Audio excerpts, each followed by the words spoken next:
Welcome to a new video. Let's have a look on the Gabba timeline and start with the 90s. Followed by the 2000s, which is basically called Millennium Hardcore, and right after that the 2010s, which I would call Post-Millennium. Especially on this era we will have a closer look because main uptempo evolved there. Last but not least, modern hardcore in the 2020s, which is still evolving, and we will also have a closer look to that.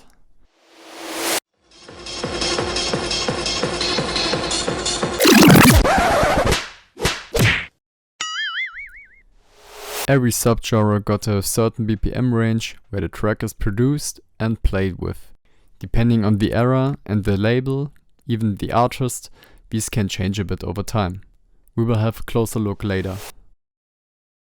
Basically, uptempo means that the BPM is faster than usually.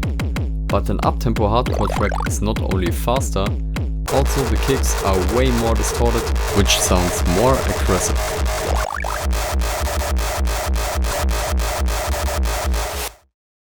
Let's have a closer look on the timeline again.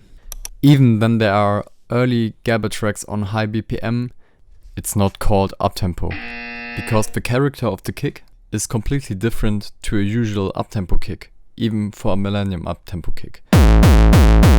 Also typical elements like percussions and the legendary 909 open hi-hat is added to get a flowing and driving sound.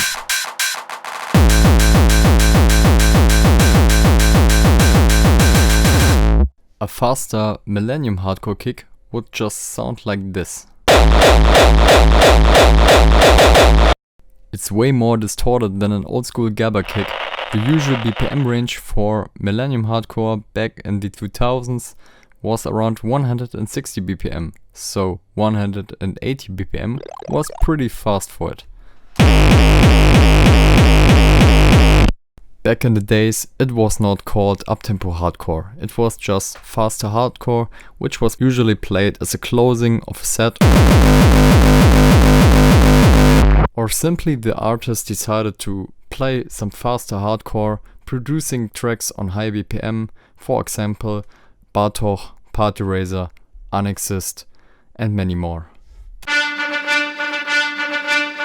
The Post-Millennium Era. This era is so important for uptempo hardcore, so I divided it into 3 different pieces.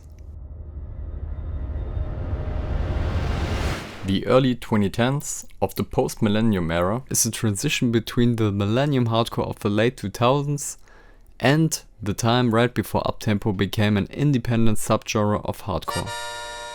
Its kicks are still more like faster Millennium hardcore kicks, but on high BPM around 180 and 200 BPM.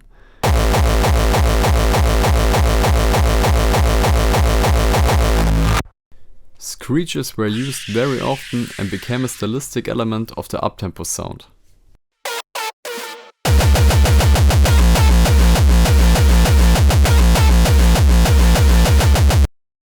Mid-2010s, the golden era of early uptempo. Kicks became way more distorted and the tempo around 200 BPM the standard.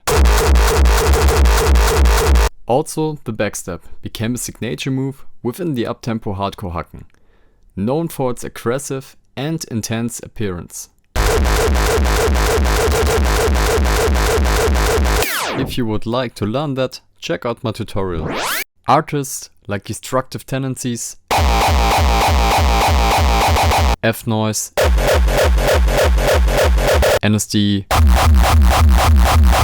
DRS, and many more took their place to write hardcore history. Right after 2015, 16, 17 and so on, uptempo gained significant attention, leading to dedicated events focused solely on the genre. The kicks evolved and improved in quality, while uptempo anthems with melodic influences emerged, adding new dimensions to the aggressive sound.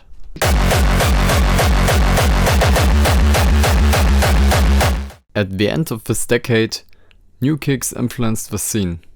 less distorted kicks,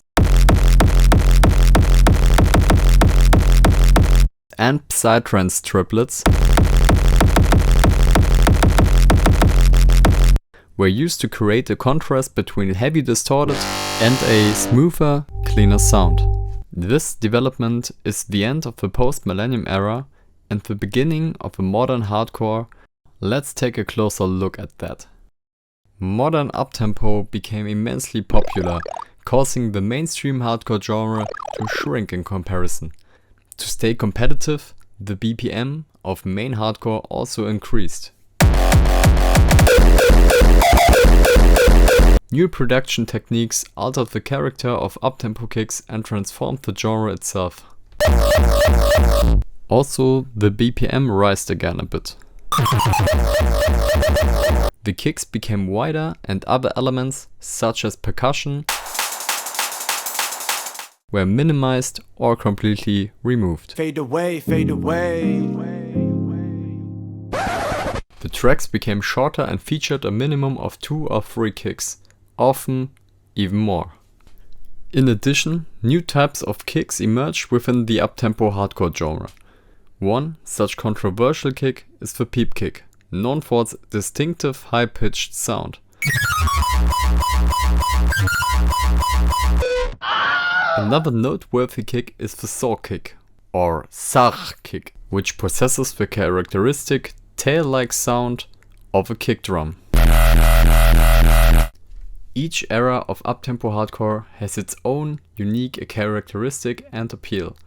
The 90s introduced the roots of the genre, while the late millennium era and the 2010s witnessed the birth of uptempo and its own subgenre. The current development showcases continued experimentation and evolution, with new kicks, styles and influences being incorporated. And don't forget to tune in for the second part to learn more about the history of uptempo. Which era is your favorite? And what do you think about the current development? Write that in the comments. And feel free to add things. Thanks for watching.